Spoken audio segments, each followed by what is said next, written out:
KPCC president K സുധാകരനും പ്രതിപക്ഷ നേതാവ് വി.ഡി. സതീശനും നയിക്കുന്ന സമരാഗ്നി പ്രചാരണ ജാഥയ്ക്ക് ഈ മാസം 21 അടിമാലിയിൽ സ്വീകരണം നൽകുമെന്ന് കോൺഗ്രസ് നേതാക്കൾ വാർത്താസമ്മേളനത്തിൽ അറിയിച്ചു. ഉച്ചയ്ക്ക് 2 മണിക്ക് ശേഷമാവും സ്വീകരണ പരിപാടി നടക്കുക. 21 രാവിലെ 10 മണിക്ക് നേതാക്കൾ പങ്കെടുക്കുന്ന ജനസദസ്സും അടിമാലിയിൽ നടക്കും.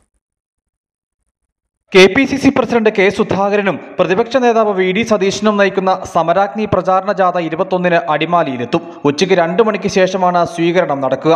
രാവിലെ 10 അടിമാലി ക്ലബ്ബ് ഓഡിറ്റോറിയത്തിൽ സംഘടിപ്പിച്ചിരിക്കുന്ന ജനസദസ്സിൽ കർഷക പ്രതിനിധികൾ, വന്യമൃഗശല്യം നേരിടുന്നവർ, പൂപ്പാറയിൽ കുടിയൊഴിപ്പിക്കപ്പെട്ട കച്ചവടക്കാർ ഉൾപ്പെടെയുള്ള വ്യാപാരി പ്രതിനിധികൾ, തോട്ടം തൊഴിലാളികൾ, ആദിവാസി മേഖലയിലെ ആളുകൾ തുടങ്ങി വിവിധ വിഭാഗം ആളുകളുമായി നേതാക്കൾ ആശയവിനിമയം നടത്തും. ഈ നാട്ടിലെ പ്രവർത്തനങ്ങളെ സംബന്ധിച്ച് ഈ 13 പഞ്ചായത്തുകളിലെ പ്രശ്നങ്ങളെ സംബന്ധിച്ചെല്ലാം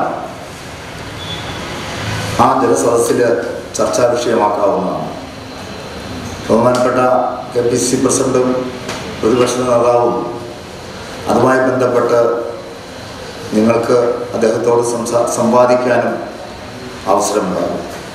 ഈ ജനസദസ്സ് ഈ തെരഞ്ഞെടുപ്പുമായി ബന്ധപ്പെട്ട് ആണ് എന്ന് നിങ്ങൾ കരുതണം.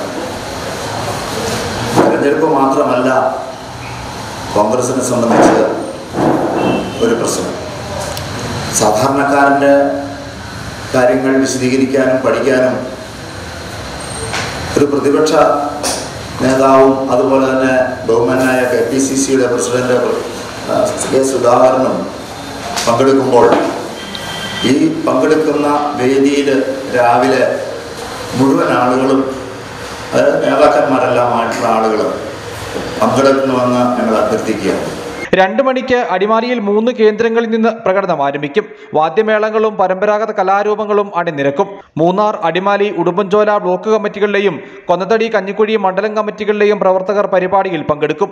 അടിമാലിയിൽ നടന്ന വാർത്താ സമ്മേളനത്തിൽ സ്വാഗത സംഘം chairman AK Mani, general convener PV Skaria, Babu P Kuriakose, TS Siddique, PR Salimkumar, KP Aziz, Happy K Varghese, R Karuppaswamy എന്നിവർ പങ്കെടുത്തു. News bureau, Adimali.